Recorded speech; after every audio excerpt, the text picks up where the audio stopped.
Você já deve ter ouvido falar que o mês de agosto é o mês do cachorro louco, mas você sabe de onde surgiu esse apelido para esse mês em que estamos vivendo?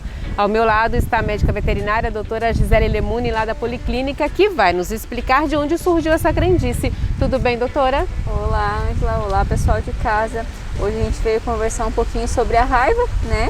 Essa doença que é tão importante, tão relacionada aí com a questão de saúde pública, tá? Por ser uma zoonose, uma doença que passa para nós humanos, né? E também porque esse mês é um mês de campanha, né? De vacinação e de prevenção contra a raiva, né? Que é bastante comentado. Então vale a pena a gente deixar os proprietários aí todos a par do assunto. E o que tem a ver o cachorro louco com a raiva? É porque é o sintoma da doença, dá a impressão que o cachorro está louco, é isso? Existem algumas características, né, relacionadas a esse período. Tanto a questão hormonal, tá, do cio aí das cachorras, por conta da questão do clima, do tempo, do fotoperíodo, que é um período em que os dias ficam mais longos, com mais período de luz. Isso tudo tem a influenciar no cio das cachorras.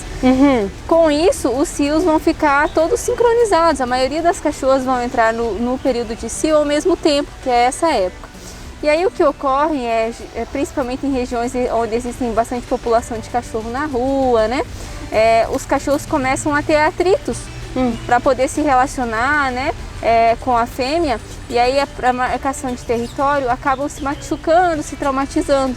E a gente precisa levar em consideração que as mordidas, as arranhaduras, elas são maneiras de transmissão da doença, né? Aumenta o número daí de contaminação. Exatamente, então é um período em que existe uma maior prevalência da doença, né? Outra característica também é por conta dos sinais neurológicos em que os animais apresentam relacionados à raiva, né? Então as pessoas falam o cachorro louco, aquele cachorro raivoso, aquele cachorro que está com alterações neurológicas, que fica super irritado, agitado, estressado, né? Aquela característica de hipersalivação em que o animal apresenta. Então esses sintomas clínicos também caracterizam aí a questão do cachorro louco, né? Que é conhecido esse período aí. E quais os sintomas que o animal infectado apresenta? Então, assim, existem algumas formas clínicas que a doença pode se manifestar, né? Então, uma das formas seria a forma intestinal, em que o animal pode apresentar muito vômito, diarreia e aí logo vir a óbito, né? Já que essa doença ela é altamente fatal. Também tem a forma paralítica, em que o animal ele começa a paralisar tanto a musculatura da face quanto a cervical, e aí tem aquela questão que o animal fica com muita salivação, hipersalivação, não consegue deglutir a saliva e tem essa característica da salivação, né? E aí o animal começa a paralisar até realmente vir a óbito, tá? E tem a fase neurológica ali, que é a conhecida como fase furiosa, em que o animal ele tende a morder tudo, fica agressivo, hiperexcitado, né? Fica querendo morder até às vezes o próprio proprietário. E aí que acontece os acidentes aí, né, como maneira de transmissão da doença, visto que a doença ela é transmitida tanto pela mordida quanto pela arranhadura, né, na pele íntegra ou até por mucosa. Por isso é importante a vacinação. Exatamente. Então, assim, a melhor maneira de prevenir é a vacinação, né? Essa vacinação ela já pode ser iniciada com o filhotinho, a partir de 4 meses, já pode se iniciar o protocolo de vacina. E aí todo ano existe a necessidade de um reforço anual para a vacina. Ela tem validade de 1 ano. Exatamente, todo ano tem que se fazer um reforço anual. Por isso que existe a campanha, né? E a campanha por exemplo, a campanha nossa municipal aqui é todo mês de agosto, né?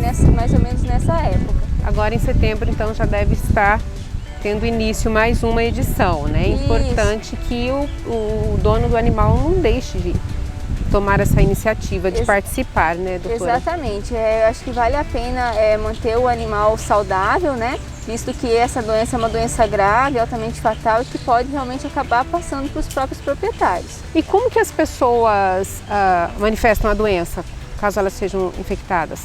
Elas podem manifestar de acordo também com a sintomatologia, né? Então, assim, a pessoa que teve o histórico de levar uma mordida, seja ela por um animal vacinado ou não, a recomendação é que ela procure o quanto antes uma unidade de saúde, né?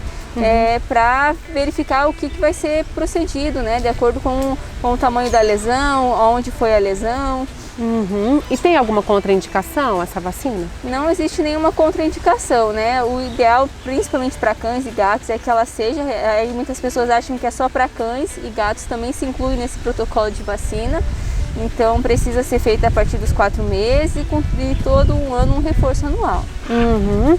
E na dúvida é sempre bom procurar orientação profissional, né? Exatamente, assim, então como a sintomatologia pode coincidir com algumas outras doenças, né, que a gente pega no nosso dia a dia, então a melhor coisa é o animal apresentou alguma sintomatologia diferente, né, ficou mais agressivo, ficou salivando, apresentou algum indício de doença, a melhor coisa é procurar um veterinário para já averiguar se pode realmente ter correlação com o indício do início de uma doença e de raiva, né? E quem já levou seu animalzinho para vacinar numa clínica, por exemplo, não precisa participar da campanha municipal. Exatamente, existem as campanhas, né, municipais, que geralmente são para animais onde as pessoas geralmente não têm muita condição, né? E então, assim, animais que já possuem protocolo vacinal de clínica, pode deixar essa vacina, né, da campanha para outros proprietários que também precisam, né? Certinho. Mais informações a doutora está disponível lá na Policlínica, né, doutora? Isso, estamos disponíveis lá para qualquer dúvida, para tirar qualquer dúvida a respeito dessa doença e outras doenças também. Certinho. Muito obrigada, Obrigada por você. nos passar essas orientações tão importantes.